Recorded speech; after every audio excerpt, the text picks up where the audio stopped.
YouTube kanaa, hordoftoonni YouTube kanaa hundumti keessan bakka jirtanitti nagaan koo isin haa qaqqabu jechaa har'a kutaa haaraa qabadhee isiniif dhiyaadheen jira. Kutaan ani har'a qabadhee isiniif dhiyaadhee dhufe kunis kutaalee humna dabarsan yookiin power transmissionii kan jedhamu har'a qabadhee isinii dhufeen jira.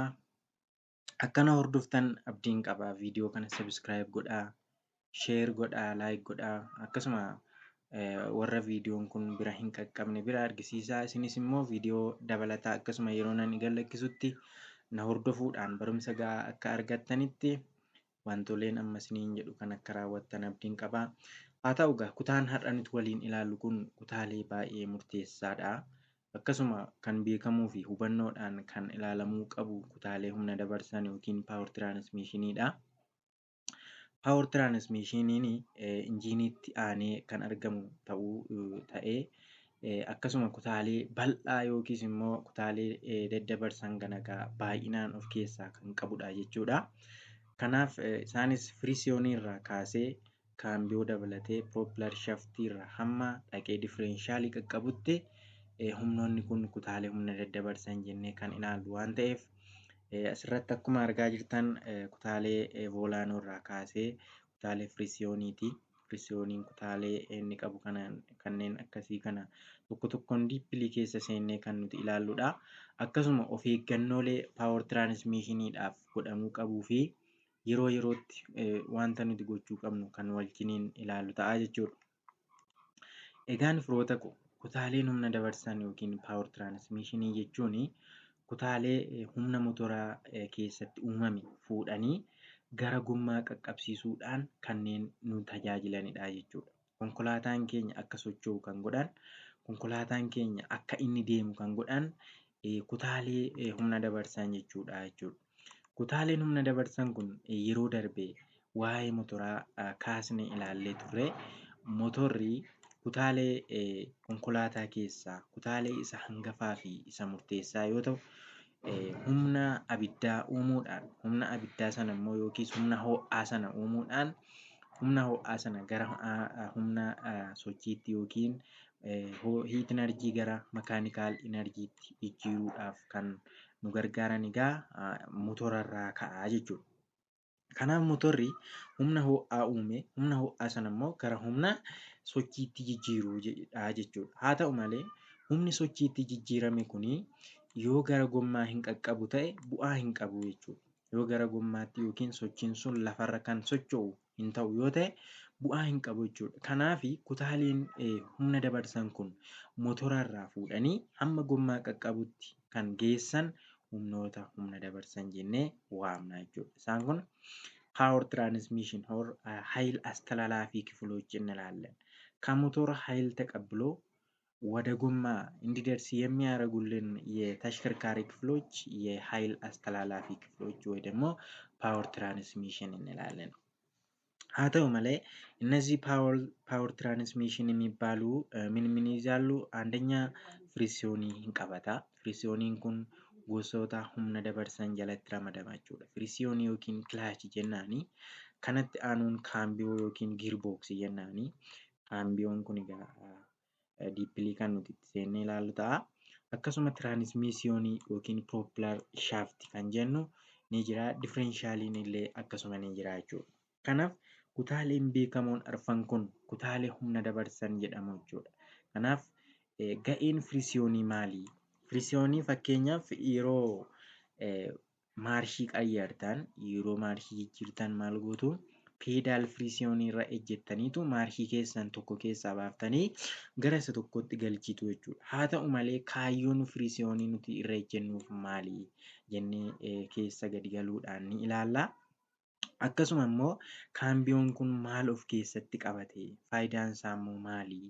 Kaambiyoo kana giirboksii yookiis immoo maarshii yoo jijjiiruudhaa baanne maali faayidaan isaa, maal miidhaa qaba jennee kan itti ilaallu ta'a jechuudha. Kaambiyoo jechuun maarshii jechuudha. Uleen maarshii nuti itti jijjiirru sun deemee kaambiyoo kana keessa galuudhaan gahee guddaa taphata jechuudha. Kanaaf akkasuma propeller shaftiin illee wanta dheeraa ulee fakkaatuu fi sheeppiin isaa geengoo ta'ee dheeraa kan ta'e propeller shaft jennee kan nuti waamnudha. Differentiaaliin immoo axle yookiin gommaa lamaan gidduutti duubarraan kan argamu differentiaalii jenneetu jechuudha. Faayidaa isaanii tokkoon tokkoon kan nuti ilaallu ta'a jechuudha isaan kana. Kanaaf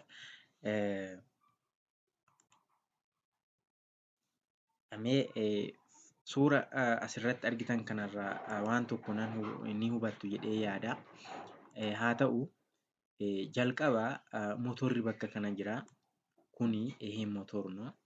Motorri maal godhaa? አየርና ነዳጅ ተቀላቅሎ ሞተር ከገቡ በኋላ እዚህ ውስጥ ምን ይፈጥራሉ?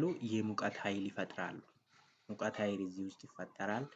ይሄ ሙቀት ኃይል ደግሞ በፒስተንና በኮኔክቲንግ ሮድ አማካኝነት ወደ ሻፍት ወደ ክራንክ ሻፍት ወደ እንቅስቃሴ ኃይል ይቀየራል ማለት ነው። ከነ jechuun ko motorri as jiru kun humna ho'aa uumuudhaan akkasuma humna ho'aa uume sana immoo propeller shaft connecting road fi pistanii gargaaramuudhaan gara kollootti geessaa jechuudha. Kolloon sun immoo maal godhaa? Gara sochiitti jijjiira jechuudha. Sochiin sun geengoodha. Haa ta'u malee kun hundumtuu injiinii kana keessatti jechuudha kan raawwatu. Haa ta'u malee humni uumame kun kallattii kanaanii jalqaba irratti firiisiyoonii yookiin miila keenyaan irra jennee maarshii kan jijjiirru sanaa fi yeroo bakka dhaabbanne kan nuti ittiin jijjiirru sana bakka kana maal godhaa? Injiinii keenyaan jalqaba wal argataa jechuudha. Injiinii keenyatti aanee kan jiru firiisiyooniidha. Firiisiyooniin kun humni motorarraa akka gara kaambiyootti akkas darbuu fi akka addaan citu kan godhudha jechuudha. Argitanii? Firiisiyooniin kun yeroo itti dhaqee laxxafame haayiliin kun dhaqee garanatti gara kaambiyootti akka inni darbu ta'a. Yeroo inni addaan cite immoo humni kun motoruma keessatti hafaa jechuudha. Motorri akkuma naanna'etti tura. Haa ta'u malee kutaaleen garana jiran immoo sochii isaanii ni dhaabu jechuudha. Yeroo sana konkolaataan keenya ni dhaabbata. Kanaaf kaambiyoonni jennu kun immoo wantoota sibiilonni ilkaan qaban as keessa guutanii ni jiru. Isaan wal harkaa fuudhuudhaan motorarraa humna dhufe kana walitti daddabarsuudhaan gara propeller shaftiitti yookiin immoo qaama ulee fakkaatu kanatti asii erguu jechuudha. Yeroo kana egaa qaamni ulee fakkaatu yookiin propeller shaftiin kun fuudhee maal geessaa? Gara universal jointiitti yookiin immoo wal qabsiistuu jechuudha. Kuni waan akka bilooniiti. Universal jointiin kun olii fi gadi akka propeller shaftiin kun kan jedhu yeroo tabba ol ba'utti konkolaataan yeroo asii gadee bu'utti sibiiluma fayyaa asii ka'ee haga dhumaatti jiru osoo ta'e cabuu danda'a waan ta'eef oliif gadi akka jedhu kan godhu universal jointii kana jechuudha. Universal jointiin kun egaa humna dhufe sana gara maaliitti kennaa? Gara differentiaaliitti kennaa jechuudha. Differentiaaliin keenya gommaa bitaaf mirgaa jiraniin saffisa isaanii akka isaan barbaachisutti wal madaalchisuudhaan kan gara sochii isa dhumaatti ergu differentiaaliidha jechuudha. Kana booddee gommaa qaqqabaa jechuudha. Kanaaf kutaaleen asii ka'anii jiran kun kutaaleen firiisiyoonii irraa kaasanii hamma dhufee gommaa qaqqabu kanatti jiran kun kutaalee humna dabarsan jennee waamna jechuudha. Kutaalee humna dabarsan firiisiyoonii, kaambiyoo, propeller shaftii, universal jointii fi akkasuma differentiaalii isaan kun gommaa dabalatee kutaalee humna dabarsan jennee kan waamnudha jechuudha. Egaa mee firiisiyoonii haa ilaallu. Firiisiyooniin maali? Argitanii? Firiisiyooniin maali jennee jalqaba tokkoffaa isaarraa kaanee yoo nuti ilaaluu jalqabnu motoratti aanee kan argamu ta'ee humna motora keessaa bahu akkuma barbaachisaa ta'etti akka gara kaambiyootti darbuu fi hin darbine taasisuuf kan nu gargaarudha jechuudha. Argitanii? Firiisiyooniin kun egaa motoratti dhaqee laxxafamuu fi addaan fagaachuudhaan qaamolee garaagaraa qaba. Baay'ee firiisiyooniin kun firiisiyoon sharaa qaba, pireeyyar pileetii qaba, akkasuma ulee kan dhaqxee itti dhiibduuf irraa buqqistu qaba. Isaan sun dhaqanii yeroo motoratti laxxafanii motorarraa humni bahu sun dhufee gara kaambiyoo akka galu godha jechuudha. Yeroo nuti irra ejjennu garuu peedaalii firiisiyoonii irra yeroo nuti ejjennu humni motorarraa gara kaambiyootti akkas darbaa jiru sun addaan citaa jechuudha. Kanaaf humna gara motora keessa jirutu hojjeta malee humni gara kaambiyoo yookiin gara maarshii jiru hojii isaa hin dhaabaa jechuudha. Daqiiqaa sana keessatti egaa maal ta'a? yeroo maarshii firiisiyoonii irra ejjennee maarshii keenya jijjiirru ilkaan tokko sana ilkaan sibiilota kaambiyoo keessa jiran sana keessaa baafnee tokko keessa galfanna jechuudha. Yeroo nuti firiisiyoonii keenya gadhiifnu humni automaatikaalii hojjechuu jalqaba jechuudha. Kanaaf peedaaliin firiisiyoonii yommuu dhiitamu akka humni hin darbine gochuu yoo ta'u, yommuu gadi dhiifamu immoo akka humni darbu taasisa jechuudha. Kanaaf firiisiyoonii keessa yeroo irra ejjettan jalqaba firiisiyoonii irra yeroo ejjettan humna addaan kuttaniitu jechuudha. Kanaaf humna yeroo addaan kuttan sanatti maarshii yeroo qayyaruu dandeessu jechuudha. Yeroo sana firiisiyoonii irra ejjettanii maarshii hin qayyarre yoo ta'e, otoo irra hin ejjetiin maarshii jijjiirtu yoo ta'e, ilkaan sibiilota achi keessa jiranii kaambiyoo keessa jiranii sun ni dhumu jechuudha. Ni nyaatamu jechuudha. Hin caccabu jechuudha. Kanaaf humni gaafa addaan citutti salphaatti uleen maarshii tokko keessaa bahee tokko keessa seenuudhaan saffisa dabaluuf hir'isuuf gargaaramna jechuudha. Egaa kanaaf keessumaa firiisiyoon peedaaliin baay'ee of eeggannoo barbaachisa. Miila keenya irra keenyee turuu hin qabnu. Akkasuma immoo iddoo barbaachisaa ta'etti fayyadamuu qabna jechuudha. Iddoo nu barbaachisutti yeroo nu barbaachisutti fayyadamuu qabna jechuudha firiisiyoonii. Firiisiyoonii mee asitti haa ilaallu kutaalee firiisiyooniin ofirraa qabu. Firiisiyooniin miila bitaa keessaniin irra gadi ejjettan sun kutaalee garaagaraa of keessaa qaba.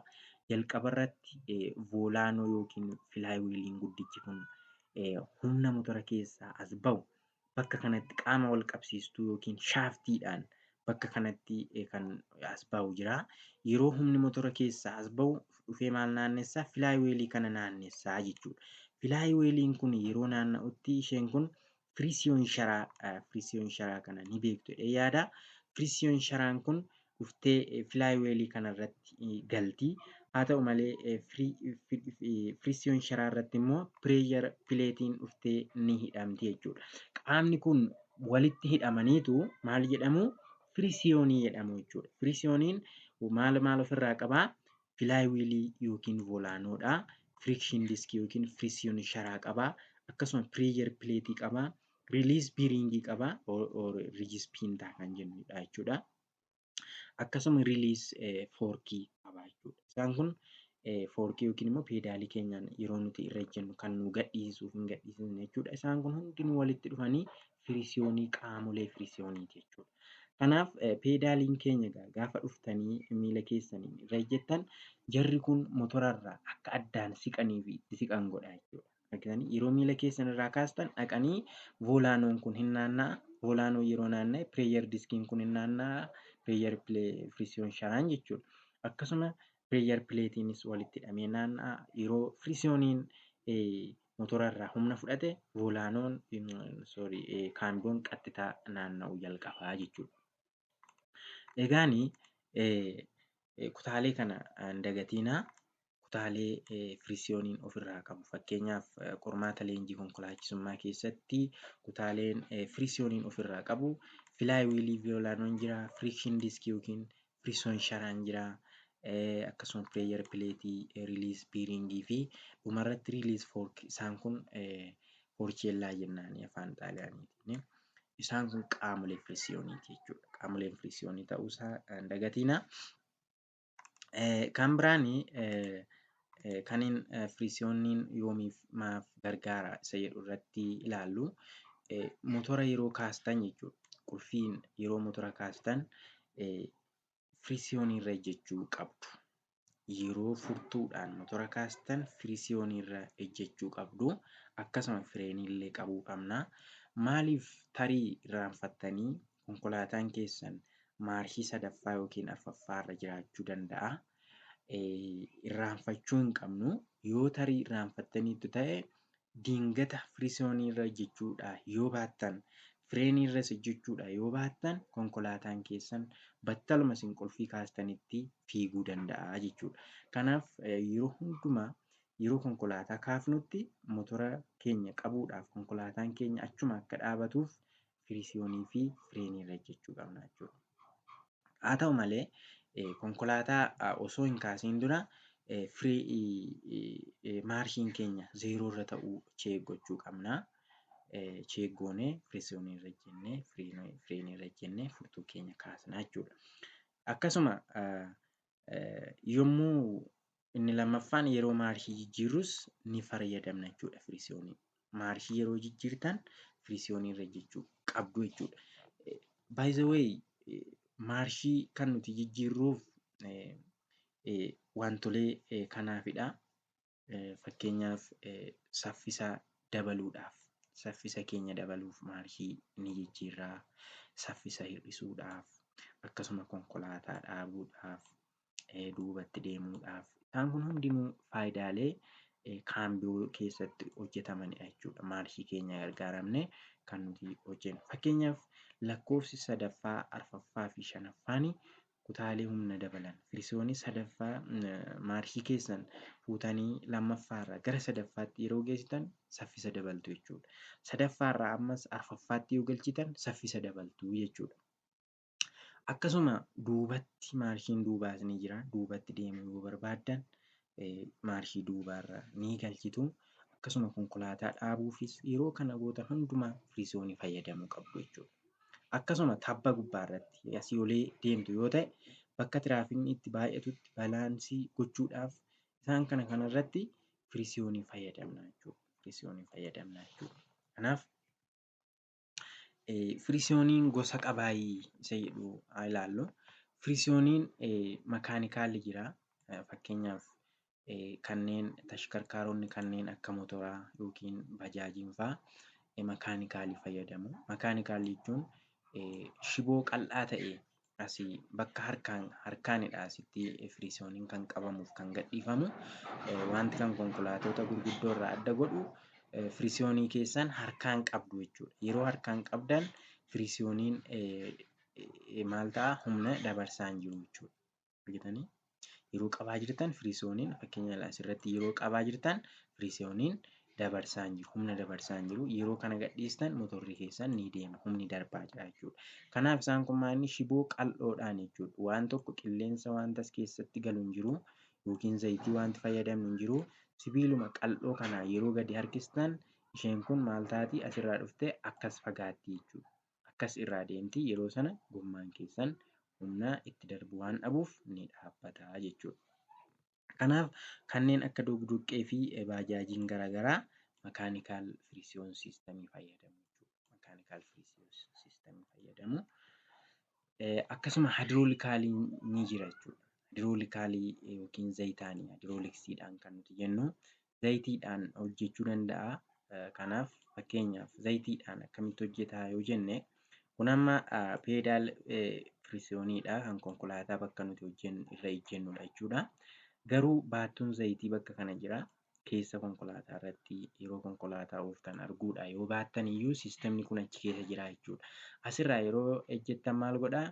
Siistemni kun qaamni zayitii as keessa jiru kana dhiibee fidee motora kanarraa adda kan baasutu jira jechuudha. Kanaaf zayitiin kun baattuu zayitii kanarraa dhufee as keessa yaa'ee dhufuudhaan fiigee dhufee asirraa firiisooniin keenya akka motorarraa adda fagaatu godha jechuudha. Yeroo sana motorri humni motora keessaa gara qaamolee birootti darbuu ni dhaabaa jechuudha. Kanaaf haa ta'u malee inni sadaffaan firiisooniin zayitaaf qilleensaanis wal gargaaranii yeroo isaan itti hojjetan jira. Isaan kun jeneraalii haa qabannu malee ammaaf isinitti cimuu danda'a. Haa ta'u malee zayitiis fayyadamnee qilleensas fayyadamnee al tokkotti firiisooniin akka nuuf hojjetu gochuu ni dandeenya jechuudha. Argitanii? Kanaaf yeroo baay'ee qilleensa yoo fayyadamnu qilleensi saffisa qaba. Humni qilleensaa saffisa qaba. Humni zayitaa immoo humna qaba jechuudha. Paaworii qaba. Paaworiidhaan haayidiroolikiin kan zayitii caala. Kan qilleensaa immoo saffisaan caala waan ta'eef humnas dabaluuf akkasuma immoo qilleensas dabaluudhaaf qilleensa sanaan saffisa dabaluudhaaf saffisaan akka konkolaataan keenya firiisoonii gaafa qabnu nuuf qabu kan godhu qilleensas itti dabalnee konkolaataan keenya akka humni isaa addaan citu gochuu ni dandeenya jechuudha. Haa ta'u malee asitti wanti nuti beekuu qabnu zayitii fi qilleensi walitti makamuu jechuu keenya miti. Adeemsi zayitiin ittiin hojjetus garaagara, adeemsi qilleensi ittiin hojjetus garaagaradha jechuudha. Egaan firiisiyooniidhaaf godhamuu kan qaban maali? Eegumsi firiisiyooniidhaaf of eeggannoon godhamuu qabu maali jennee yoo nuti ilaalle firiisiyoonii peedaalii akka kaawwannaa yookiin hirkifannaa miilaatti fayyadamuu dhiisuudha jechuudha. Konkolaataa yeroo ooftan iddoo hin barbaachisnetti miila keessan firiisiyooniirra keessanii turuu hin qabdani jechuudha. Bakka barbaachistanitti firiisiyoonii keessanirra ejjechuudha malee yeruma hundumaa miila bitaa keessan itti hirkifattanii kan deemtan yoo ta'e firiisiyooniin dadhabaa deema jechuudha. Yeroo barbaachisaa ta'etti gaafa irra ejjettan haalaan yookiin immoo sirriitti isiniif disengeej gochuu dhiisuu danda'a jechuudha. Kan biraan konkolaataa dhiibuudhaan motora kaasuu dhiisuudha. Konkolaataa dhiibuudhaan motora gaafa kaastanii tokkoffaa firiisiyoon sharaan hin dhuma, hin nyaatama, irri keessi isaa sarfeesiin isaa hin nyaatama, ilkaan gommaa ni rigama, yeroo rigamu immoo hin dhuma, irraa hin caccaba jechuudha kaambiyooni. Isaan kun firiisiyoon sharaa irratti dhiibbaa guddaa uumuu jechuudha. Kanaaf firiisiyoon sharaan dhumnaan immoo humni keenya motora irraa addaan kutuu fi addaan dabarsu firiisiyoon sharaan baay'ee wanta akka eelee fakkaatu taate baay'ee murteessoodha jechuudha. Isa kanaaf haala kanaan of eeggannoo gochuu qabna. Inni kan biraan faana peedaalii firiisiyoonii irra gar tokko qofaan ejjechuu dhiisuudha jechuudha. Walakkaama isaarra qatti goonee ejjechuu qabna malee gar tokkoon irra ejjennee gar tokkoon alatti goodaatti bal'atee hafa yoo ta'e sirrii miti jechuudha. Seenterii isaarra ejjettanii gaafa firiisiyoonii irra gadi miila keessan bitaatiin ejjettan wal qixa seenterii irra miila keessan gootanii ejjechuu qabdu jechuudha. Kan biraan firiikshin diiskii zayitii fi ho'i akka hin tuqne gochuudha jechuudha. Firiisiyoon diiskii kan jennu firiisiyoon sharaadha jechuudha. Firiisiyoon sharaan yoo zayitiin tuqe yookiin immoo ho'i garaagaraa yoo tuqee maal godhaa? Humna rigataa isaa hir'ata jechuudha. Rigata guddaa barbaada firiisiyoon diiskiin dhaqee filaayiweeliitti dhaqee waan laxxafamuu fi yeroo zayitiin irra keessa isaa dhaqee dhibe itti laxxafamuu dida jechuudha. Humni filaayiweelii irraa akkas gara kaambiyootti akka darbu gochuu dida jechuudha. Gaafa isin gadhiistan motoruma qofaa keessatti hafa jechuudha humni. Maaliif yoo zayitiin tuqe yoo ho'i firiisiyoon sharaan seeraan hojii hin hojjetu jechuudha. Kanaaf zayitiin irraa fagaachuu qaba jechuudha firiisiyoon sharaarraa. Yeroo tokko tokko firiisiyooniin qaama lallaaffisuudha waan ta'eef firiisiyoon sharaarratti nu barbaachisa jettanii shawwadamuu dandeessu. Kanaaf firiisiyoon sharaarraa zayitiin fagaachuu qaba jechuudha. Inni kan biraan baalaansii yeroo dheeraaf tajaajilamuu irraa of qusachuudha. Baalaansiin kun kutaalee firiisiyoonii kana yeroo baay'ee waan miidhuuf yeroo hundumaa baalaansii gochaa oolla yoo ta'e firiisiyoon diiskiin akkasuma wanti garaagaraa miidhamuu danda'u jechuudha. Dhumarratti madaalli zayitaa firiisiyoonii eeguudha jechuudha. Kanaaf zayitiin keenya yeroo hundumaa dhabamuu hin qabu jechuudha. Haayidrooliksii fayyadamna taanaan zayitiin jiraachuu qaba. Fakkeenyaaf kan makaanikaalii illee rakkoo hin qabu kanneen akka motoraa. Garuu konkolaataa gurguddoo makaakkalaanyaa keessatti zayitiin hojjetu waan ta'eef dirqama ilaaluu qabna jechuudha yeroo hundumaa. Kanadha. Rakkina firiisiyoonii akkamitti beekuu dandeenya? Firiisiyooniin keenya yoo rakkoo godhate maaliin beekna jennee waan tokko gas gochuu ni dandeenya jechuudha. Firiisiyooniin keenya rakkoo yoo godhate peedaalii firiisiyoonii irra ejjetamee maarshiin yeroo jijjiirru ni dida jechuudha. Humni addaan hin citu jechuudha. Firiisiyoonii irra gadi ejjettanii maarshii gaafa jijjiiruu dhaqxan humni addaan hin citu jechuudha. Yeroo sana firiisiyooniin keessan hojjetaa hin jiru. Argitanii? Kanaaf yeroo sana fakkeenya awutomaatikaalii utuma konkolaataa oofaa jirtanii humni keessan addaan hin citu yoo dide humni keessan addaan cituu ni dida firiisiyoonii qayyaramuu dida. Kanaaf yeroo akkasii kana egaa balaaf isin saaxiluu danda'a jechuudha. Balaaf isin saaxiluu danda'a jechuudha. Kanaaf yeroo akkasii kanatti marii kallattii barbaachisaa ta'etti gargaaramuudha. Akkasuma immoo fireenii harkaa gargaaramuudha. Wantoota kanaan balaalee dhufan hir'isuun ni danda'ama jechuudha. Haa ta'u malee sababni kun kan ta'uu fi yoo zayitiin dhumedha jechuudha. Zayitiin yoo dhume firiisiyoon sharaan hin hojjetu.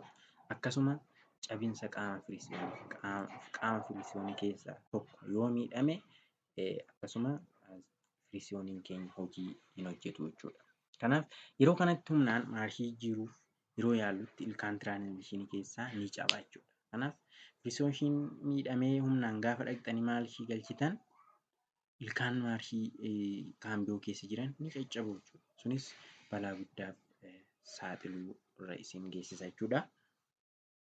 Kanaaf of eeggannoo guddaa barbaada jechuudha firiisiyooniin. Firiisiyooniin keenya of eeggannoo cimaa barbaada waan ta'eef haala kanaan of eeggattanii akka konkolaachistan abdiin qaba.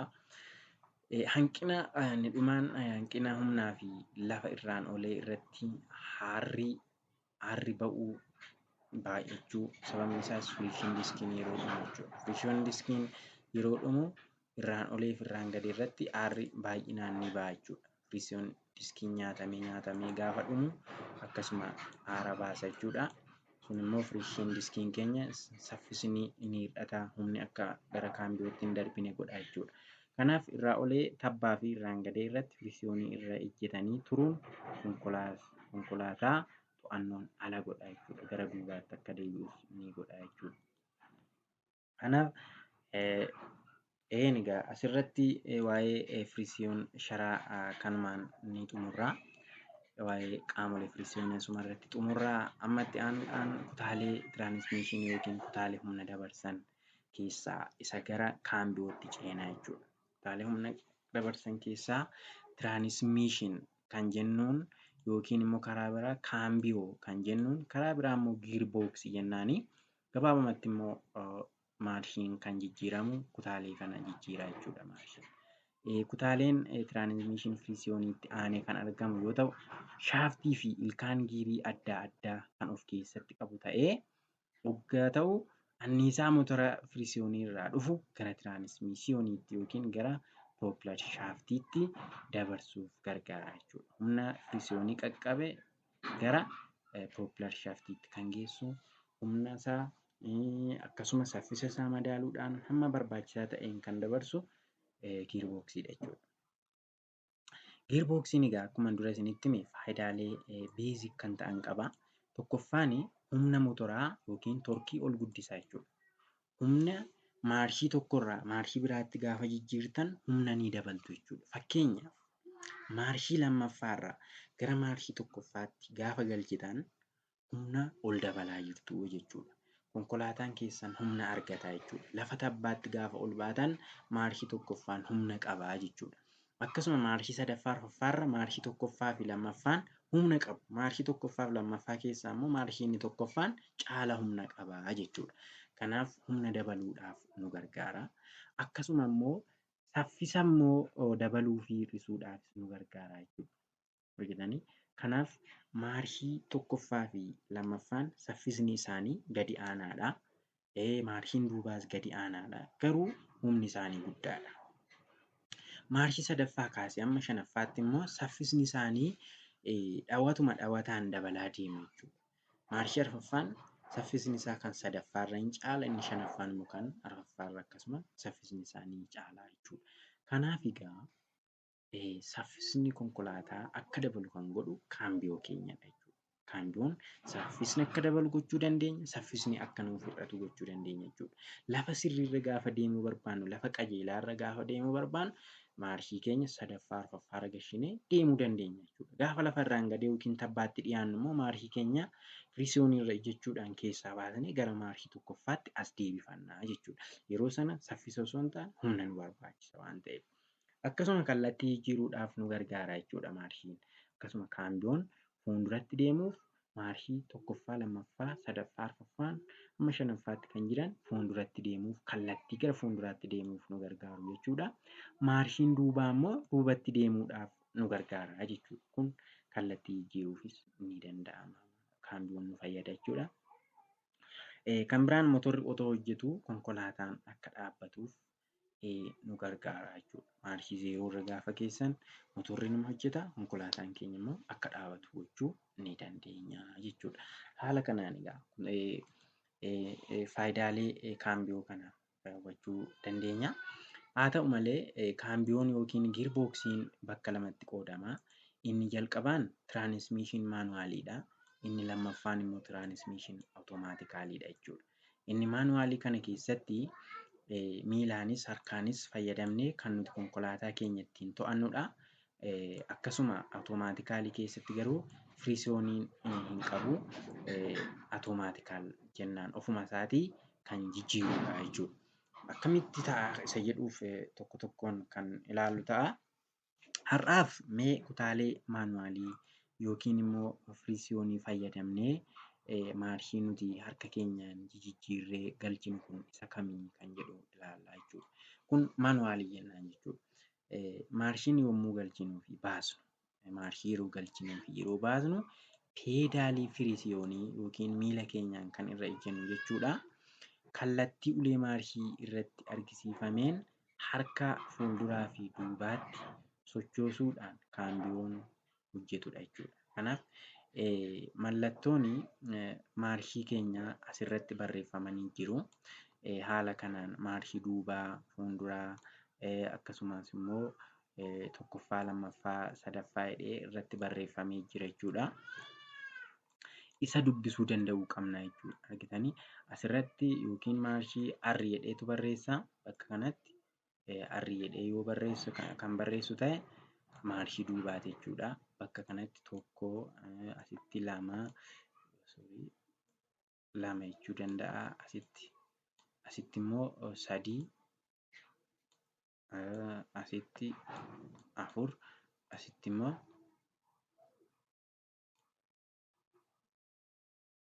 shan jedhee lakkoofsatti kennuu danda'a jechuudha. Maaliif? Mataa ulee maarshii kana gubbaarratti jechuudha.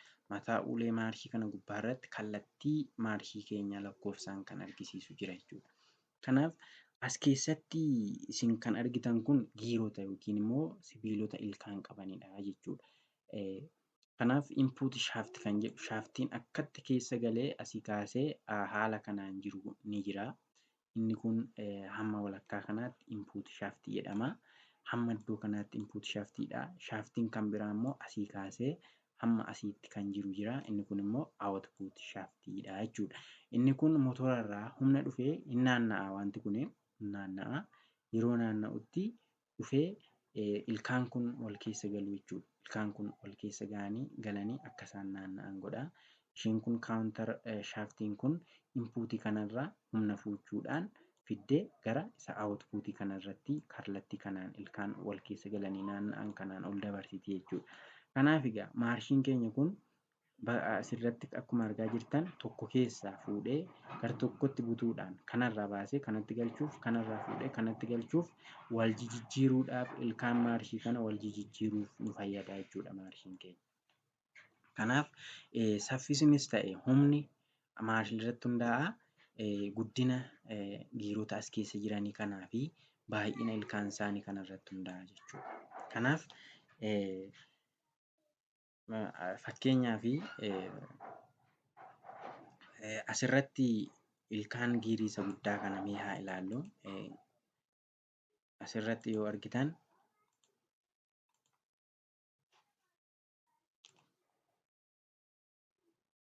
asirratti kan argaa jirtu yoo ta'e inni kun diraayiven giiriidha. 24 ilkaan 24 qaba. Kun immoo diraayiviingii giiriidha jechuudha. Ilkaan 12 qaba jechuudha. Kanaaf diraayiven giirii fi diraayiviingii giir. Kanaaf inni kun ilkaan 24 qaba. Ishiin kun immoo ilkaan xiqqoo qabdi yookiin ilkaan naannoo 12 qabdi jechuudha. Yeroo ishiin kun al tokko al lama naannoftutti inni kun al tokko naanna'a jechuudha. Al tokko naanna'a jechuudha. Kanaaf humni inni asirraa ishii kanatu isa kana naannessa yoo ta'e ilkaan xiqqoon kun giirii xiqqoon kun isa guddaa kana naannessiti yoo ta'e humna guddaatu argama jechuudha. Argitanii humna guddaatti argama. Haa ta'u garuu saffisa xiqqootu argama. Saffisa xiqqootu argama jechuudha. Kanaaf yeroo kanarratti maarshii guddaa, maarshii humna qabutu hojjeta kanneen akka maarshii tokkoffaa minaaminidha jechuudha. Haa ta'u malee bakka kanatti immoo yoo qaamni ilkaan inni guddaan kun immoo ishii xiqqoo kana kan naannessu ta'e yeroo inni tokko naanna'utti ishiin gizee lama naannofti. saffisa guddaatu irraa argama jechuudha. Saffisa guddaatu irraa argama. Akkasuma immoo humna xiqqootu irraa argama jechuudha. Kanaaf maarshii salphaa jennaani jechuudha. Isaan kanaan maarshii sadaffaarraa kaasanii hanga arfaffaatti kan jiran ilkaan isa guddicha kanatu humni motora irraa dhufu isa kana dura argata. Ilkaan kun immoo ishii xiqqoo kana gaafa argatu humna gara gommaa geessu ilkaan ishii xiqqoo kanarraa bahee dhaqaa jechuudha. Kanaaf kanarratti hundoofneetu kan nuti maarshii ulfaataa fi salphaa jennu. Haa ta'u malee maarshiin uleen maarshii kallattii lakkoofsaa 1, 2, 3, 4 jedhee hamma 5tti qaba. Akkasuma arrii ofirraa qaba jechuudha. Arrii ofirraa qaba. Warri lakkoofsaan taa'an kun hundi isaanii konkolaataan gara fuulduraatti akka deemu godhu. Arriin kun garuu riirri jechuudha. Konkolaataan keenya gara duubaatti akka deemu godha jechuudha. Kun ulee maarshii gubbaa isaa irratti jechuudha kan barreeffamu. Ilkaan sibiila xiqqaa yeroo ilkaan sibiila guddaa oofu humnatu argama jedha. Argitanii? Ilkaan sibiila xiqqaa yeroo ilkaan sibiila guddaa oofu humna guddaatu argama. Saffisni immoo xiqqaatu argama jechuudha. Asirratti ilaallee jirra. Ilkaan xiqqoon kun sibiilli xiqqoon kun sibiila guddaa kana gaafa ooftu konkolaataan akka lafa qabatu godha jechuudha. Gommaan guddaan kun jechuudha. Sibiilli guddaan kun. Egaan itti fayyadama maarshii ilaalla. Yeroo maarshii keessan jijjiirtan yookiin immoo maarshii yeroo itti fayyadamtan maarshii ulfaataa fi maarshii salphaa adda baaftanii beekuu qabdu. Maarshii ulfaataa yookiin maarshii humnaa jennee kan nuti waamnu maarshii tokkoffaa lakkoofsa tokko kan irra jiru jechuudha. Lakkoofsa 1, 2 fi arrii kun lakkoofsa maarshii humnaa jedhamu jechuudha. Bakki nuti itti tajaajilamnu maarshota kana maarshii ulfaatoo yookiin humna qaban kan jennu yeroo konkolaataa dhaabnu jechuudha. Konkolaataa dhaabuudhaaf, bakka dhaabbanne ka'uudhaaf, irraan gadee bu'uudhaaf, irraan olee ba'uudhaaf, bakka fageenyatti arguuf hin danda'amne bakka daandii dhokataa ta'etti yookiin fuuldura keenya konkolaataa dhufu arguuf bakka hin mijannetti akkasuma immoo bakka muddamne yoo tiraafikaa jirutti suuta jennee deemuudhaaf maarshota ulfaatoo kanarra galchuu qabna jechuudha. Argitanii? Arriin kun amma fakkeenyaaf duubatti deemuu yoo barbaaddanidha malee arrii kana bakka kanarratti hin fayyadamtanii. Arriin gaafa duubatti deemuu barbaaddan qofadha. Saffisni isaa xiqqaadha. Akkasuma humni isaa guddaadha jechuudha. Garuu tokkoffaa fi lammaffaan kun maarshii humnaa jedhamanii beekamu jechuudha. Itti fayyadama maarshii salphaa yeroo jennu ilkaan sibiila guddaa yeroo ilkaan sibiila xiqqaa naannessu. Yeroo oofutti saffisatu argama. Ilkaan sibiila guddaa yeroo ishii xiqqoo naannessu saffisa yookiin fixinatiitu argama jechuudha. Humna achirraa bahu garuu xiqqaadha. Maarsholiin sasalphaa jedhamanii kan beekaman 3ffaa, 4ffaa fi 5ffaadha jechuudha. Salphaa wanti isaan jechisiiseef saffisni isaanii guddaadha. Haa ta'u garuu humni achi isaan keessaa bahu xiqqaadha jechuudha. Bakki nuti itti isaan tajaajilamnu bakka daandii fageenya irratti arguuf danda'amu, daandii bilisa ta'e yookiin firii ta'e bakka konkolaataan keenya fuulduraa duubaan arguu dandeenyu irratti, meedaa dirree irratti maarshii lakkoofsa kanaa gargaaramna jechuudha. Egaan ilkaan sadaffaan ilkaan oofuu fi oofamuu gidduu yeroo galu kallattiitu jijjiiramaadha. Ilkaan sadaffaan yookiin immoo geeriin sadaffaan wayii dhufee isa lamaan gidduu yoo gale duubatti akka inni jijjiiru godha jechuudha. Duubaaf fuulduratti akka inni galu godha jechuudha. Kanaafuu maarshiin boodaa arriin jechuudha.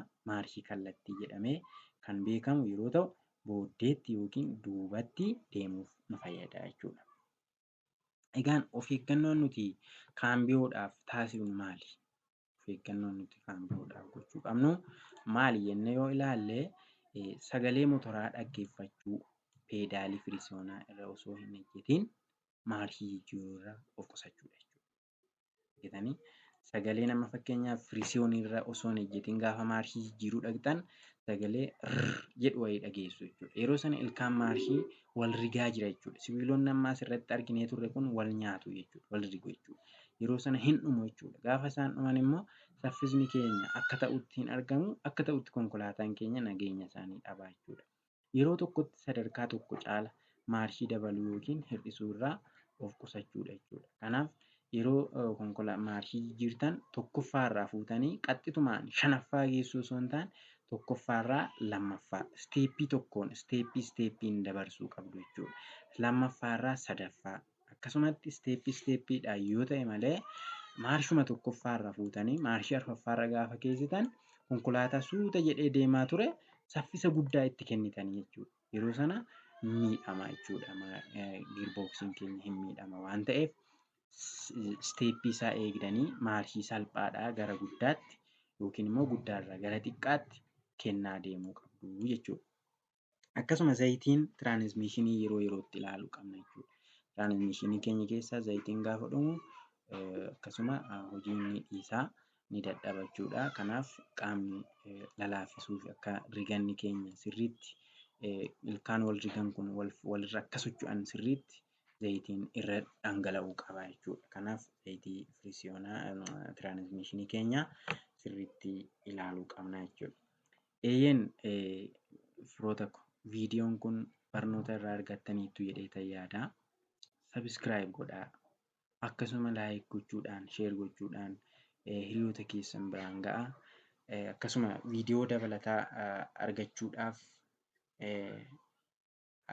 hojii kana hojjedhaa. Akkasuma afaan Oromoo kanas immoo afaan addunyaa irratti beekamu akka ta'uuf afaanicha ol guddisuudhaaf gahee guddaa taphatti waan ta'eef sabiskiraayib sheer gochuu hin dagatinaa isiniin jedhaa ergaan isiniif qabaa. Haa ta'u malee itti aanuudhaan kan awutomaatikaalii viidiyoo biraa qabadhee isiniif dhiyaadhaa. Viidiyoo keenya kanin har'aaf qabadhee isiniif dhiyaadhe asuma irrattan xumuraa waan na dhaggeeffattaniif